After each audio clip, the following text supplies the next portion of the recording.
Hello guys, welcome back to our channel. అందరు ఎలా ఉన్నారు? బాగున్నారా? మేము కూడా చాలా బాగున్నాము. ఇంకో కొత్త వీడియోతో మేము ముందుకు వచ్చేసాను. అదేంటి అంటే మేము రీసెంట్గా ఒక ట్రిప్కి వెళ్ళామన్నమాట. అది కూడా రోడ్ ట్రిప్, అది కూడా వింటర్లో ట్రిప్స్కి వెళ్ళొచ్చా అంటే వెళ్ళొచ్చు, కానీ స్ట్రాంగ్ పడేటప్పుడు అయితే అంత సజెస్టబుల్ కాదు.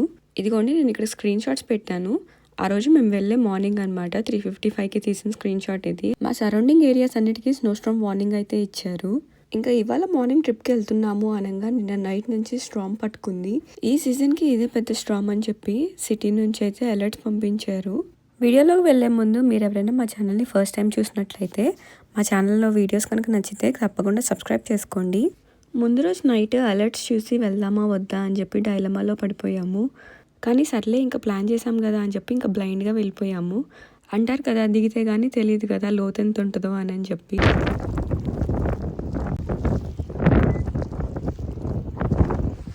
ఇదన్నమాట బయట పరిస్థితి.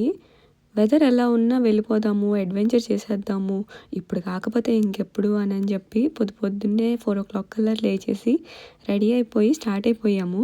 జనరల్గా నయాగరా రావడానికి పట్టే టైము 1.5 hours అనమాట. మహా అయితే 1 hour 45 minutes అంత పడుతుంది. కానీ మేము స్టార్ట్ అయ్యింది 4:30కి. కానీ 7:30కి రీచ్ అయినా కానీ మేము ఇంకా నయాగరా రీచ్ అవ్వలేదు. సో ఇంకా దాన్ని బట్టి మీరు అర్థం చేసుకోవచ్చు వెదర్ ఎంత చండాలంగా ఉందో. నయాగరాకి ముందు వచ్చే ఊరు సెయింట్ క్యాథరిన్స్ అనమాట. అక్కడ దాకా అయితే స్నో బీభత్సంగా ఉంది. కానీ దాని తర్వాత అసలు స్నోవే లేదు రోడ్ మీద. ఇంకా స్నో ఉండటం వల్ల రోడ్ స్పీడ్ కంటే చాలా తక్కువ లిమిట్లో వచ్చామన్నమాట. ఇంక ఇది వచ్చేసి వన్ ఆఫ్ ద బోర్డర్ అనమాట. ఇదేమో US-Canada బ్రిడ్జ్. ఇంకా ఇవన్నీ ఇమిగ్రేషన్ లైన్స్. ఇది పీస్ బ్రిడ్జ్ అంటారంట. మేము ఇదే ఫస్ట్ టైం ఇక్కడ నుంచి క్రాస్ చేయటం US బోర్డర్. ఇంకా వెళ్ళేటప్పుడు వచ్చేటప్పుడు కూడా ఇదే బ్రిడ్జ్ దగ్గర క్రాస్ చేసాము. చాలా కూల్గా అయిపోయింది ఇమిగ్రేషన్ మొత్తము. ఇంకా జనరల్గా వాళ్ళు వేసే క్వశ్చన్స్ ఉంటాయి కదా, ఎక్కడికి వెళ్తున్నారు, ఎందుకు వచ్చారు, ఎప్పటిదాకా ఉంటారు, ఇట్లాంటి క్వశ్చన్స్ అన్నీ అడుగుతారనమాట. ఇంకా మన అడ్రస్లు అవి కూడా నోట్ చేసేసుకొని పంపిస్తారు. మా టోటల్ ట్రావెల్ టైం వచ్చేసి 8.5 hours అనమాట. కార్లో అంత లాంగ్ ట్రావెల్ చేయడం ఇదే ఫస్ట్ టైం నాకైతే. ఇవన్నీ సరే, ఇంత ట్రావెల్ చేసి ఎక్కడికి వెళ్తున్నారు మీరు అనుకోవచ్చు. అది లాస్ట్లో చెప్తాను, స్టే ట్యూన్డ్. US వచ్చింది మొదలు ఇప్పటిదాకా ఒక్కళ్ళు కూడా కనిపించలేదు రోడ్ మీద. ఒక్క కార్ అంటే ఒక కార్ కనిపించిందేమో. ఎందుకబ్బా అని ఆలోచిస్తే ఆ రోజు సండే కాబట్టి రోడ్ మీద ఒక్కళ్ళు కూడా లేరు. ఒక 1.5 hour దాకా మాకైతే అసలు రోడ్ మీద ఏం కనిపించలేదు అనమాట. ఇలా ఫాగ్, ఈ కంట్రీ రోడ్స్ మీద వెళ్తూనే ఉన్నాము. ఈ మధ్యలో తినడానికి కానీ తాగడానికి కానీ ఫ్యూయల్ కొట్టించుకోవడానికి గ్యాస్ షాప్స్ కానీ ఏం లేవు. ఇంకా 1.5 hour 2 hours తర్వాత ఇంటర్ స్టేట్ మీదకి ఎక్కించింది. ఇంక అప్పుడు కనిపించినాయి అనమాట షాప్స్. ఇంక ఇక్కడ మన పోలీస్ బాబాయ్ ఎవరినో ఆపేశాడు. రేపు ఎలాగో అంత కొత్త ఫుడ్ ట్రై చేస్తాం కాబట్టి ఇవాళ సింపుల్గా సబ్వే అయితే తీసేసుకున్నాము. ఇంకా దాని పక్కనే గేమింగ్ స్టోర్ అయితే ఒకటి ఉందన్నమాట. ఇది చాలా పెద్ద షాప్. సో అలా కొత్తగా హాట్ వీల్స్ అలా చాలా బాగున్నాయి. సరే చూసేద్దాం కదా అని చెప్పి దూరేసాం లోపలికి. తక్కువలో ఉంటే కొంచెం కొందాం అనుకున్నారు కానీ మా వాళ్ళకి ఏం దొరకలేదు. ఇంక ఇక్కడ వచ్చేసి మన ఫ్రెండ్ అనమాట. హాయ్ చెప్పండి. నేనేమో కాసేపు దీంతో ఆడుకున్నాను అనమాట. దీని బోన్స్ని అటు ఇటు కాసేపు తిప్పేసి ఆడేసుకున్నాను.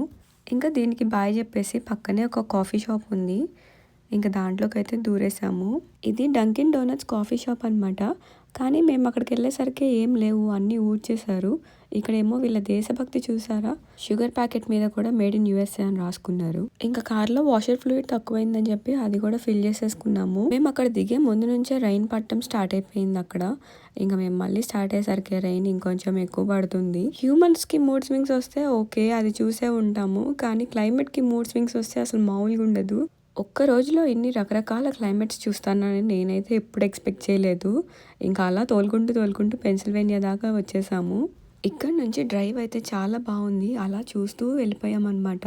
ఒక పక్క మౌంటైన్స్ పైన ఫాగ్ చాలా బాగుంది చూడటానికి. అలా కొంచెం దూరం వెళ్ళామో లేదో ఒక పక్క అయితే రివర్ అనమాట. ఆ రివర్ కూడా పైన లేయర్ మొత్తం ఫ్రీజ్ అయిపోయింది. చూడటానికి చాలా బ్యూటిఫుల్గా ఉంది. మాకైతే ఇలా ఒక్కసారిగా బ్యాన్ఫ్ ఫీల్స్ వచ్చేసినాయి అనమాట. చూడటానికి ఎంత బాగుందో అసలు. ఆ రివర్ పేరేంటో నాకు పలకడానికి నో తిరగట్లేదు. సో ఇక్కడ యాడ్ చేస్తున్నాను చూడండి. దేవుడి దయ వల్ల స్నో అయితే లేదు కానీ బట్ ఫాగ్ అయితే చాలా ఉంది. అదే ఒక యాడ్ ఉంటది కదా, ఏం నడుస్తుంది అంటే ఫాగ్ నడుస్తుంది అని. అదైతే ఈ ప్లేస్ కి యాప్ట్ గా సెట్ అవుతుంది. ఇంక ఇక్కడ చూస్తే వాటర్ అన్ని ఫ్రీజ్ అయిపోయి ఉన్నాయన్నమాట. కొండల పైనుంచి ఇట్లా వాటర్ కిందకు వస్తూ ఉంటాయి కదా, కానీ అదంతా ఆ చల్లదనానికి ఫ్రీజ్ అయిపోయినాయి. అవన్నీ యాక్చువల్ వాటర్ కాదు, ఐస్ అనమాట. ఇవే అంతా చూడటానికి చాలా బాగుంది, చాలా బ్యూటిఫుల్ గా ఉంది. ఇంకా మేము వెళ్ళే దారంతా మోస్ట్లీ ఒక 5 అవర్స్ డ్రైవ్ అంతా ఇట్లా ఫాగ్తోనే ఉందన్నమాట. ఇలా మౌంటైన్స్ ఫాగ్ చూడటానికి చాలా బాగుంది, కానీ డ్రైవింగ్కి మాత్రం కొంచెం ఇబ్బందిగా అనిపించింది. ఈ డ్రైవ్ అంతా ఫాల్లో చేస్తే చాలా బాగుంటుంది అనిపించింది, ఎందుకంటే కొండల మీద అంతా చెట్లు కదా, ఆ చెట్లన్నీ ఆ ఫాల్ టైంకి కలర్స్ మారుతాయి. సో ఆ టైంలో కూడా ఈ ప్లేస్ చాలా బాగుంటుంది అనిపించింది, కానీ ఇప్పుడు కూడా చాలా బాగుంది. మధ్య మధ్యలో చిన్న చిన్న సిటీస్ చాలానే కనిపించినాయి, కానీ వాటన్నిటికీ ఇలా ఓల్డ్ సిటీ వైబ్ ఉందన్నమాట. పాతకాలంలో సిటీస్ ఆగిపోతే ఎలా ఉంటాయి అలా ఉన్నాయి. ఎట్ లాస్ట్ ఒక 10.5 అవర్స్ డ్రైవ్ కంప్లీట్ చేసుకొని ఒక పాత సిటీకి అయితే వచ్చాము.